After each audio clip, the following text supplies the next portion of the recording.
ദീപകിന്റെ മരണത്തിന് പിന്നാലെ സോഷ്യൽ മീഡിയയിൽ വീഡിയോ പങ്കുവച്ച ഷിംജിതയെ പോലീസ് അറസ്റ്റ് ചെയ്തിട്ടുണ്ടായിരുന്നു. എന്നാൽ ഈ വീഡിയോ പങ്കുവച്ചപ്പോൾ ഷിംജിത തന്നെ തനിക്ക് വേണ്ടി ഒരു കെണി ഒരുക്കിയിട്ടുണ്ടായിരുന്നെന്ന് അപ്പോൾ അറിയില്ലായിരുന്നു. ഈ വീഡിയോ പങ്കുവച്ചപ്പോൾ അതിൽ മറ്റൊരു യുവതി കൂടി ഉണ്ടായിരുന്നു.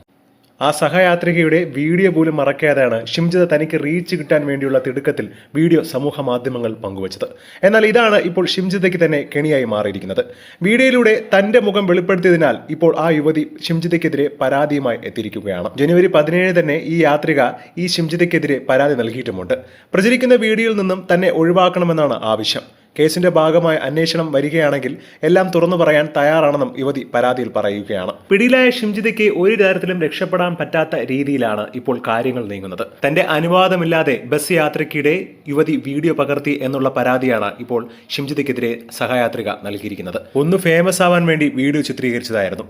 ഇന്നതാ നിക്കക്കള്ളി പോലും ഇല്ലാതെ ഒന്നിനു പുറകെ ഒന്നായി കേസുകളുടെ കൂമ്പാരമാണ്. അതേസമയമാവട്ടെ ഈ ഒരു ദീപകിന്റെ മരണം ലൈംഗിക അതിക്രമം നടന്നെന്ന ആരോപണത്തിൽ ഇപ്പോഴും ഉറച്ചു തന്നെയാണ് ഷിംജിത നിൽക്കുന്നത്.